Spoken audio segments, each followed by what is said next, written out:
Bueno, estamos en la lección número 5, mensaje a la iglesia de Esmirna, que va del capítulo 2 del 8 al 11. Eh, la persecución se comienza en Jesucristo, ¿verdad? Anteriormente, bueno, los judíos andaban en sus quehaceres, no hacían mucho caso a los gentiles y los romanos sí estaban en sus conquistas, pero la verdadera persecución, ¿verdad? A Dios, a Cristo, se produce en Jesucristo. Y desde entonces no ha dejado de existir esta persecución. Antes le perseguían a él hasta que lo mataron y ahora nosotros, que somos los pequeños Cristos, pues ahora nos persiguen a nosotros porque somos como Él. Y ya lo dice, bienaventurados cuando os persigan por mi culpa, ¿verdad? Porque esto es natural, esto es un síntoma de que estáis en buen camino, ¿ok? Bienaventurados, no es eso. Entonces dice, escribe al ángel de la iglesia de Esmirna. Ya hemos dicho de que cada ciudad tiene un carácter. El carácter de la iglesia de esa ciudad es, bueno, las personas vienen de esa ciudad, pero también qué sucede en esa ciudad, qué está pasando. Y en el caso de esta ciudad de Esmirna, la situación era, pues, no era la capital ni mucho menos, no era una ciudad muy importante, pero era considerada la ciudad más bella, y aún sigue siéndose considerada como una de las ciudades más bellas de Asia, ¿verdad? Y no solo que se consideraba más bella, sino que era muy importante a la hora de... tenían como mucho favoritismo, les gustaba mucho, eran como muy pelotas hacia el Imperio Romano y habían, digamos, construido toda una serie de elementos para adoración a los reyes, bueno, en ese caso eran los emperadores, ¿verdad? Para daros cuenta de cómo era la ciudad, se encontraba en un extremo de la ciudad el templo de Cibeles. En el otro extremo de la ciudad, un imponente templo que era el de Zeus. Entre ambos extremos se hallaban los templos de Apolo y Esculapio, y otro un poco más pequeñito que era el de Afrodita. Entonces podemos imaginar la presión, digamos, idolátrica que había en esa ciudad, ¿verdad? Que ya digo que era como muy, muy dada hacer, a hacerle la pelota al emperador. Hasta tal punto de que había una norma que una vez al año tenían que ofrecer sacrificio al emperador. Y el que no hacía esto era pecado. Bajo la religión o bajo la creencia de lo que se movía en esa ciudad, quien no hacía esto se le consideraba un pecador. En realidad, a los cristianos se les consideraban ateos. ¿Por qué? Porque no creían en los dioses que ellos estaban predicando y los dioses que ellos adoraban, ¿verdad? Esto trajo una persecución a la iglesia gigantesca y bueno, como ha estado contando Elizabeth, históricamente, 50 años de esta carta después, Policarpio fue ejecutado, ¿verdad? Eh, Fue uno de los mártires famosos de la iglesia de aquella época, por la forma en lo que fue.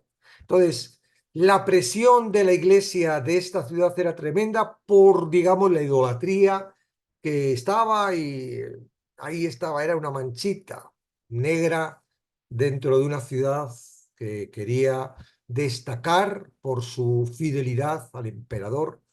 Y claro, ellos se negaban, los cristianos se negaban totalmente, no valía decir, bueno, creemos en Jesucristo, vamos a hacer como que hacemos esto para que nos dejen en paz. No, ellos eran conscientes de que soy de la idolatría y eran, digo, bueno, pues me matan, que me maten, pero yo no tengo por qué adorar al emperador porque es un humano. Yo adoro al Dios verdadero, ¿ok? Dice, el primero y el postrero, el que estuvo muerto y vive, dice esto. Si os dais cuenta, el concepto de la visión que ve Juan al principio, los elementos que le rodean en la visión, son los que va tomando para mostrar quién es el que escribe las cartas. En este caso, esto no es algo que haya dicho nuevo, también lo dice anteriormente. Y cada descripción con lo que se describe, es decir, yo soy Jesús, pero tiene un significado con relación a la iglesia o a la parte espiritual a la que se está refiriendo, ¿verdad? Porque todo esto tenemos que entender que es algo espiritual, es algo que se mueve dentro del concepto de lo que es el conjunto de humanos que nos estamos reuniendo en Cristo, y ese conjunto de humanos, unos están bien, otros no están tan bien. Y entonces aquí él está como mostrando, ¿verdad? Mira, esto te falta, esto tengo contra ti, haz esto, ánimo. A los que están bien están diciendo, wow, yo conozco tu sufrimiento, bien, no te preocupes, ¿entiendes? Entonces, en este caso, ¿qué es lo que está diciendo? Dice, el creador del mundo, que estuvo en el principio y que está y estará por la eternidad, estuvo muerto. Eso extraña, ¿verdad? Hay muchas personas que a veces cuando predicamos y gente que no entiende mucho, ¿cómo Dios va a morir? Dios no puede morir. Es que Dios no murió. Quien murió fue el cuerpo de Jesucristo, que era un cuerpo humano, ¿ok? Pero Dios no murió, igual que nosotros nos vamos a morir. Muere el vehículo, muere esto que parece José Luis, pero en realidad no es José Luis, porque José Luis es un alma y ahora es un espíritu, una nueva vida, ¿verdad? Pero eso no muere. Ese es el mayor problema, porque si muere esto y se acaba todo, pues vivamos y disfrutemos porque no pasa nada. Pero es que no, es que esto muere el vehículo, pero nosotros vamos o a vida eterna o a condenación para la segunda muerte, ¿ok? Entonces, ¿esto qué está haciendo o qué está mostrando a una iglesia que está padeciendo mucha persecución, que está padeciendo, es una de las iglesias que más se persigue por el contexto de donde estaba metido, ¿no? En la ciudad que estaba metido, para ellos era un alivio, porque ellos decían, wow, la muerte no es el final, es el principio. Porque le está diciendo, el que estuvo muerto, pero ahora vive, resucitó. Pueden llegar hasta mataros, como le pasó a Policarpio y a todos esos que ha dicho Elizabeth, que fueron un montón de mártires en esa ciudad, los que murieron. No les importaba, porque aunque te maten, no van a matar la vida, ¿verdad? Matan el vehículo, Dios permite, porque todo lo que sucede bajo el cielo está permitido. ¡Wow! Se acabó mi ministerio, se acabó mi sufrimiento, se acabó. Tiro para arriba con él. Entonces, la esperanza que ellos tenían es, porque vemos, ¿no? Que ahora va a hablar cómo están y cómo son fieles, y son fieles hasta ¿cuándo? Hasta la muerte. ¿Por qué son fieles? Porque saben que la muerte no les va a privar de lo que tienen.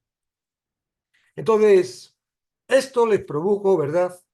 Dice, es extraño, y para un poco entender esto podemos utilizar una parte de Primera de Pedro, esto de que estuvo muerto. ¿Cómo que estuvo muerto? ¿Cómo que Dios murió? ¿Cómo que murió? ¿El Eterno murió? ¿Cómo que murió? Entonces, Primera de Pedro 3:18 dice, muerto en la carne, pero vivificado en espíritu. Hay que entender que quien murió fue el cuerpo, fue la carne. Mm, Dios no muere, Dios no muere. Dios, para Dios no existe muerte. ¿Por qué? Porque Él es eterno.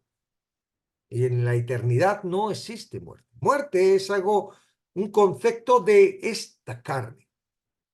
Por eso cuando nosotros nacemos de nuevo, sí, este cuerpo va a morir porque es un concepto, es algo natural dentro de lo físico. En esta carne está, ¡boom!, estipulado por la maldición del pecado.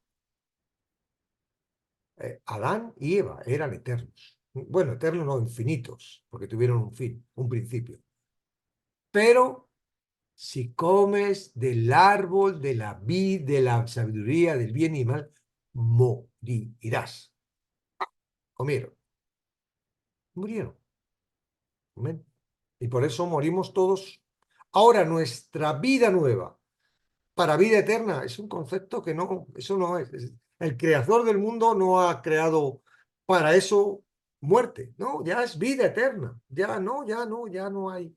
Y encima ya no hay arbolitos, solo son arbolitos de vida, los que hay en el paraíso o en la nueva tierra y el nuevo cielo. Entonces Dios no puede morir, ¿verdad? Porque es eterno y no tiene ni principio y no puede tener fin. No puede. No, no hay. Eso no entra dentro de la lógica de la eternidad, ¿ok? Ahora vive. Jesucristo ahora vive, y esto es un misterio que tampoco podemos entender, de que eterno, de que no tenía principio ni fin, ahora vive con un cuerpo glorificado. Jesucristo vive con un cuerpo glorificado. El eterno, el eterno vive con un cuerpo glorificado. Y que ese cuerpo glorificado va a venir a la tierra y va a reinar. ¿Con quién? Con todos los que estemos con cuerpos glorificados con él. Amén. Bien, para la iglesia de Esmirna tener en cuenta que la muerte física no es obstáculo, que para el destino eterno con Cristo resultaría un gran consuelo en aquellas circunstancias en las que se encontraban con tanta persecución. Yo conozco tus obras y tu tribulación y tu pobreza. Apocalipsis 2:9a. 2:9a. Yo conozco tus obras. ¿De qué obras está hablando? ¿Son las obras de Éfeso? No, porque entonces le diría, pero le falta el amor. No, no hay. Las obras de esta iglesia no son obras humanas. Yo conozco vuestras obras. ¿Por qué las conoce? Bueno, por la sabiduría, ¿verdad? Es omnisciente, pero porque son parte de lo que él está haciendo. Estas son las obras que preparó de antemano para que la iglesia de Esmirna y nosotros caminemos por ella. Yo conozco vuestras obras. Y vuestra tribulación, yo conozco vuestro sufrimiento. Y no solo conozco vuestro sufrimiento, sino sé lo que estáis padeciendo porque yo he sido hombre y he padecido eso. No he sido, yo no puedo decir, oye, ¿qué se sentirá ser tentado? Fue tentado por todo. ¿Qué se sentirá por ser escupido, traicionado? ¿Qué se sentirá de ser golpeado? ¿Qué se sentirá ser crucificado? Todo eso lo sabe, todo lo que nosotros pasamos, porque Él lo pasó primero, ¿verdad? Dice, y lo último, dice, y tu pobreza. Esta palabra en griego está hablando no de pobres que tienen poco, si la podemos traducir para que podamos entender pobreza, qué tipo es, son limosneros, dependientes de otros.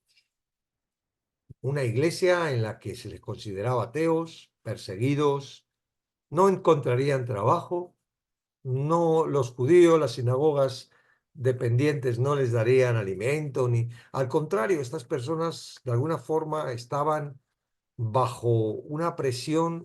Yo he estado en las sinagogas, en las catacumbas de Italia, de Roma. Estuve en Roma y pude entrar, ¿verdad? En las catacumbas. ¿Qué comerían ahí? Yo qué sé, tendrían que subir al exterior a coger perros o yo qué sé qué tipo de animales podrían, o que no sé qué podrían comer porque vivían bajo tierra en unas galerías. Tremendo. Una de las galerías era el cementerio y ahí estaban todos los huesos. Y imaginar cómo tenía que leer ahí. Otra, y todo esto horrible. O sea, ¿qué pueden hacer? Son totalmente pobres. Sin embargo, les dice, pero tú eres. Fíjate que no está hablando vosotros sois. Esto es muy significativo. Tú eres rico. La riqueza no se mide por las cosas materiales de este mundo. La riqueza se mide por estar en Cristo. ¿Cómo puedes ser rico? Si se están muriendo, si se están persiguiendo, si son mendigueros, son limosneros, son... ¿Cómo pueden ser ricos? ¿Qué estás diciendo? Sois ricos. ¿Por qué? Porque ahora estáis en Cristo. Cuando uno dice, wow, quiero ser rico, voy a ir a Cristo. Eso no se puede. Esto es un engaño. Tú no puedes ir a Cristo. Es Cristo quien tiene que a- atraerte a Él. Nada podemos hacer. O sea, aquí por eso dice que difícil es que los ricos entren en el reino de los cielos, porque los ricos piensan que con dinero pueden entrar en Cristo. Nada, mentira. ¿Quieres entrar en Cristo? Mira, da todo lo que tienes. Da todo lo que tienes. Conviértete en un pobre y sígueme. Y entonces yo te podré alcanzar. Pero mientras tanto, ¿tú qué vas a hacer? No puedes. Entonces, cuando uno se da cuenta de que por las circunstancias, por el trabajo del Espíritu Santo, ha estado trabajando y te encuentras como nos encontramos, ¿verdad? Nosotros en Cristo, ya, wow. Claro, ahora vemos a muchos de nuestros familiares, a muchos de nuestros amigos, a muchos que hemos compartido en las iglesias que todavía están fuera. Y decimos, qué pena, ¿verdad? Que quieren alcanzar algo que es imposible y no lo están alcanzando por eso mismo, porque lo quieren alcanzar. Somos ricos, pero no porque nos hayamos esforzado para ser ricos.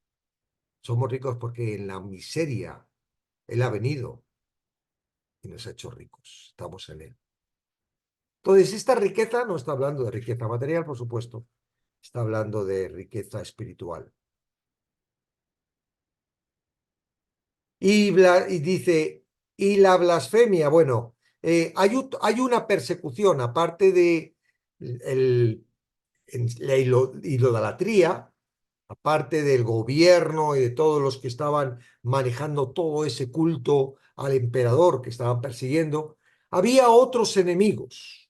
Estos enemigos, aún peores todavía, que eran los judíos, los que rechazaron a Cristo, que estaban allí también en esa ciudad, porque era una ciudad judía, ¿verdad?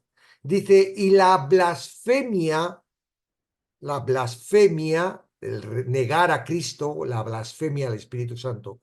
La blasfemia es de los que dicen ser judíos y no lo son, sino sinagoga de Satanás. Esto nos recuerda cuando Jesús le dijo, vosotros no sois hijos de Abraham, vosotros sois hijos de Satanás, porque lo que quiere vuestro padre Satanás eso hacéis.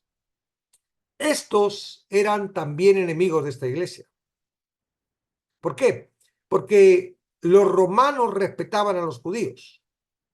Los judíos no tenían que adorar. No, ellos no debían, no podían, no querían, no hacían, no se metían con que ellos no adoraran al emperador. Ellos tenían libertad para poder adorar a su Jehová, a su Yahvé, a su Elohim, a su... ¿Verdad? Que así lo llamaban, pero no sabía quién era, porque en realidad ellos sí que eran ateos, sí eran idólatras, porque no sabían a quién estaban adorando, pero tenían ese privilegio, se lo habían ganado. Se lo habían ganado porque tenían mucho poder de manipulación con el pueblo, habían hecho algunas revueltas cuando los griegos dominaban y habían perdido, y los romanos no tenían ganas de meterse con ellos, querían sacar el provecho, los impuestos, todo lo que hacían y con el pueblo judío y que ellos son libres. Pero no, los cristianos no. Al principio pensaron que era una secta y por eso se ve. Pero los mismos judíos dijeron, no, no, estos no pertenecían a nosotros. Ah, no, entonces son los ateos. ¿A quién están adorando? ¡Idólatras! Cristianos eran idólatras. Adoraban a un Dios falso. A uno que dicen que había resucitado. Entonces, estos, ¿verdad? Los judíos que Juan está diciendo que son sinagoga de Satanás. ¡Wow! A mí me muestra, porque hoy en día, ¿quién son? Bueno, sigue habiendo judíos, ¿verdad? De este tipo. Mejor ni meternos con ellos porque tienen muchísimo poder y nos van a llamar de proselitismo y no podemos hacer esto en redes sociales ni en sitios públicos, ¿verdad? Y aunque esto va a estar ahora en YouTube, pero bueno, no creo que lo vayan. Pero nos llaman, ya está, por eso hay una ley ahora en Estados Unidos de que no se puede, ¿verdad? No se puede la Biblia porque está en contra, nos dice que son los asesinos de Jesús, ¿sí? Sinagoga de Satanás. Pero hoy en día todo religioso, hay un montón de cristianos que se consideran cristianos, que son perseguidores de la iglesia. ¿Por qué? Porque son sinagogas de Satanás. Amén. Pero tú eres rico, ya lo hemos dicho, y dice, no temas en nada lo que vas a padecer. He aquí, el diablo echará a algunos de vosotros en la cárcel para que seáis probados y tendréis tribulación por 10 días. Primero lo que manda el Señor. ¿Qué es lo que les manda? No temáis. Mira, va a pasar. Si dice que va a pasar, porque Él puede parar eso, es porque Él está permitiendo que pase. Hay un motivo por lo que quieren que pase. Pero ¿para qué vas a hacer sufrir? Porque van a perseguiros, pero vosotros que estáis en la verdadera fe, vais a poder perseverar. Y eso va a mostrar lo que es la verdadera fe. ¿Por qué creéis que se creó la religión católica? La religión católica se creó porque era la religión del gobierno romano que estipuló la religión oficial del reino de Roma, del reino romano. Porque no podían con ellos. Mira, contra más vamos a por ellos, más crecen. Hubo uno que dice, mira, déjalos, que si es falso, por su propia cuenta, se acabará. Pero si es verdadero, ¿cómo nos vamos a meter con el Dios verdadero? Pues esto es lo que estaban viendo. ¿Y cómo lo veían? Iban a por ellos. Y aunque los metían en la cárcel, cortamente, porque era poco, cuando dice 10 días, era un tiempo corto. Está diciendo, mira, os van a meter en la cárcel, pero lo que vamos a permitir es un tiempo corto. Tranquilo, no temáis. Es un tiempo corto, son 10 días. Pero esto va a probar vuestra verdadera fe. Entonces, vamos a ver cositas, ¿verdad? Dice, no está diciendo que pudieran resistirlo con sus fuerzas. Era la naturaleza y fuerza de él, porque estaban en Cristo, ¿verdad? Por lo que podían soportar. Nadie que está fuera de Cristo puede soportar esto. Por eso muchos cristianos, cuando viene la persecución, ¿habéis escuchado eso de que en Colombia entraron unos en una iglesia con metralletas y dice, vamos, todos los verdaderos cristianos que se queden, que los vamos a matar. Los que no, que se vayan. Y se quedaron unos cuantos. Ya cuando se fueron todos, es una historia, ya no es ya la mentira. Ya cuando se fueron todos, dice, bueno, ahora vamos a hacer un verdadero culto porque estamos los que realmente somos cristianos. Los que se han ido no eran nada. Es una historia, pero en realidad es así. El pastor asalariado, el que no es pastor de las ovejas, que es asalariado, cuando viene el lobo huye. El verdadero no. ¿Por qué lo soporta? ¿Por qué aguanta? ¿Por qué puede? Porque Cristo está en él y es el que le da la fuerza. Vale, entonces, ¿qué sucede cuando dice que seáis probados? Aquí esto está mal interpretado cuando la gente dice, Dios te va a probar. ¿Que me va a probar Dios? No. Si me prueba es para que yo me dé cuenta dónde estoy. Porque Él sabe dónde yo estoy. Él es omnisciente. Si Él sabe que yo no estoy en Cristo, ¿para qué me va a probar si sabe que yo no estoy en Cristo? Si me prueba no es para ver a ver si yo lo voy a soportar. Si me prueba es para que yo me dé cuenta de que no estoy en Cristo. Entonces, Que nadie os diga que Dios prueba, porque Dios no prueba a nadie, ni tienta a nadie. No necesita, porque Él nos conoce, sabe cuál es nuestra naturaleza, sabe que nosotros somos muy débiles y que sin Él no somos capaces de nada. Sin su poder, sin su fortaleza, sin su fuerza, sin su... Nosotros no somos nada, somos débiles. ¿Qué va a probarnos? Entonces, que nadie diga que va a probarte Dios. Ah, Dios colocó el árbol de la ciencia del bien y del mal para probar a Adán a ver si era fiel. Y mira, no fue fiel. Sabía. Es omnisciente. Cuando colocó el árbol y cuando colocó a Adán, sabía lo del Apocalipsis ya. Él no tiene principio ni tiene fin. ¿A qué es Dios estáis pensando cuando piensan esto? ¿Qué Dios estáis imaginando? Dios no es hombre, no es humano, no es... Dios es omnisciente, lo sabe todo, no tiene por qué probarnos. Si nos prueba, para que nosotros nos demos cuenta, es un beneficio para nosotros. Entonces, en este caso, lo que iba a probar es la fidelidad de la iglesia. A Policarpo le metieron en la olla y le pusieron ahí Dice, ¿matarme? No pasa nada. Niega a Cristo. Que me mates. Que me voy con Cristo, que tengo beneficio. Que está loco, pero ¿cómo va a decir esto? Y eso dice, pero bueno, ¿qué pasa? Estos, ¿cómo están tan locos? No. Entonces, ¿quién nos prueba a ellos? Pero ¿qué demostramos? A través de la poder y la permanencia que tenemos por Él, pues que realmente estamos en la fe que puede, ¿verdad?, prevalecer, aún en las mayores dificultades.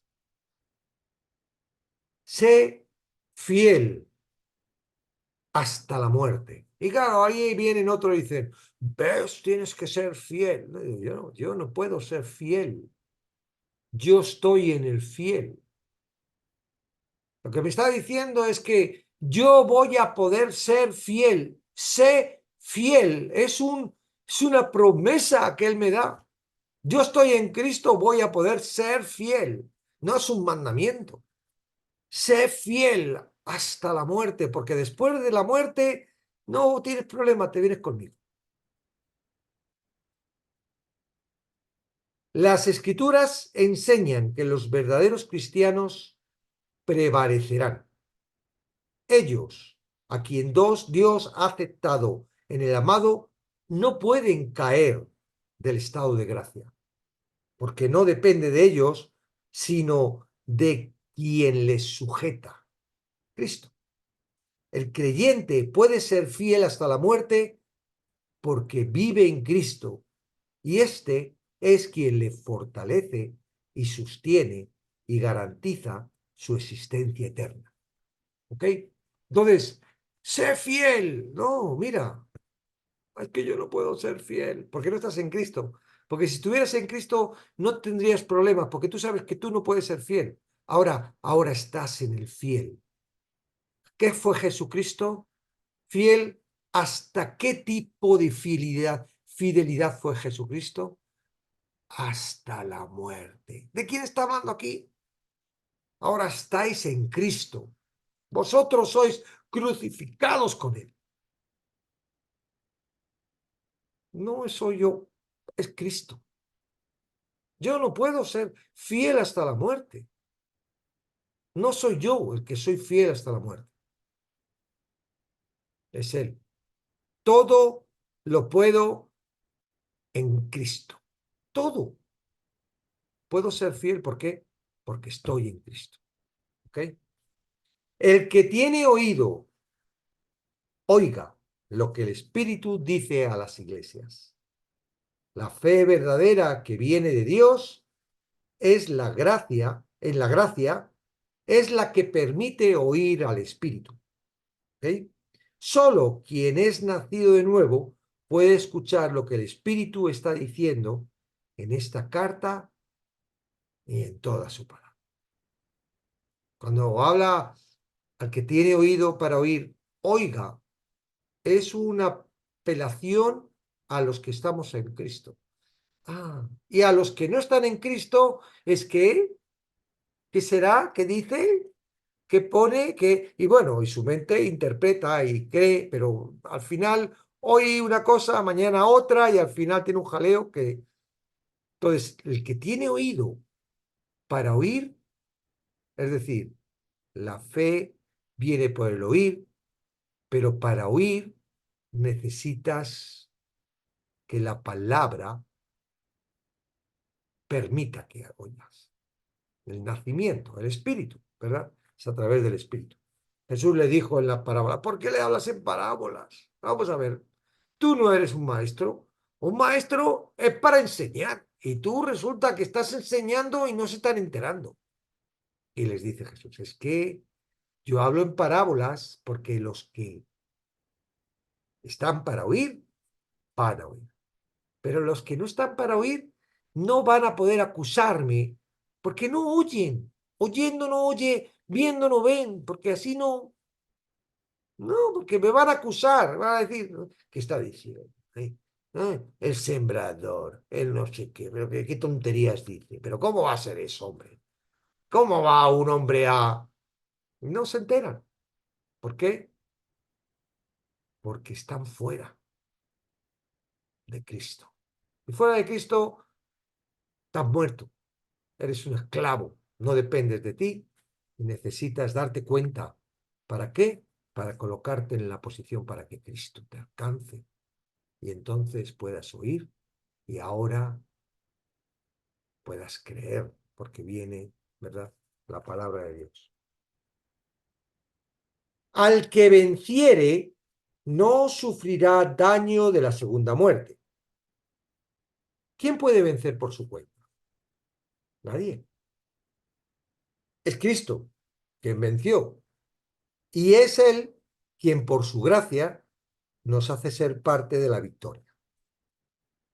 Él vence y Él compra con su victoria a los que vienen a Él. Al que venciere. Bueno, oye, no está diciendo que yo tenga que vencer porque yo no puedo vencer. Esto es por obras, no.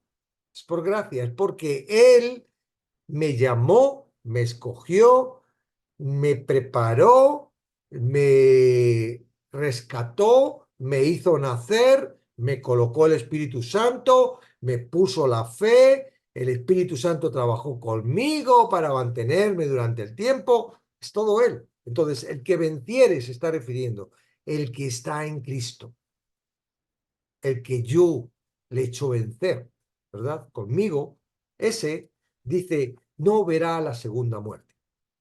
La primera muerte es la física, la segunda muerte es la muerte eterna. Los que mueren fuera de Cristo verán la segunda muerte. ¿Por qué? Porque no están escritos en el libro de la vida.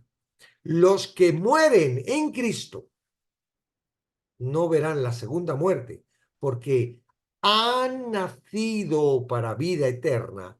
Y la promesa es que el cuerpo que van a recibir no es un cuerpo para muerte eterna, es un cuerpo para vida eterna, un cuerpo glorificado. No sé cómo será el cuerpo que reciben los que van al infierno, pero reciben un cuerpo porque el juicio no es en el espíritu, el juicio es en resurrección.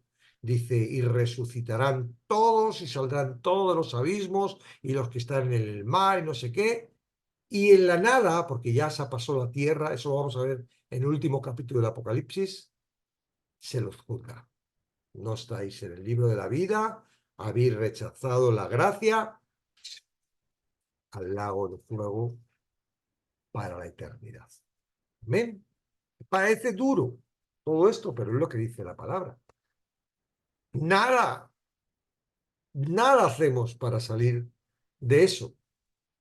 Y todos los que van a ir a eso, lo que han hecho es rechazar.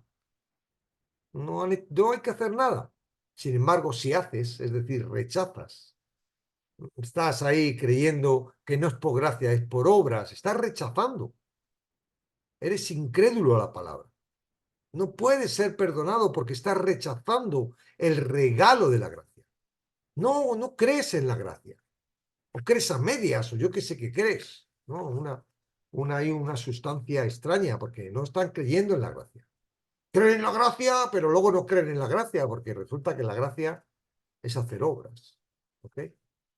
Entonces, el que venciere no sufrirá daño, ¿verdad?, de la segunda muerte. ¿Quién puede vencer por su cuenta? Nadie. Cristo es el que venció, y todos los que él rescata y están en Cristo no verán la segunda muerte, no sufrirán la segunda muerte. Amén. Hermisna, hay otra que vamos a ver más adelante, otra iglesia. Hay dos iglesias, dos cartas que está mostrando el verdadero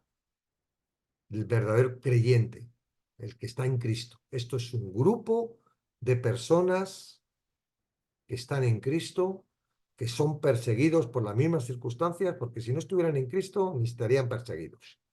Se fomentaría, tal.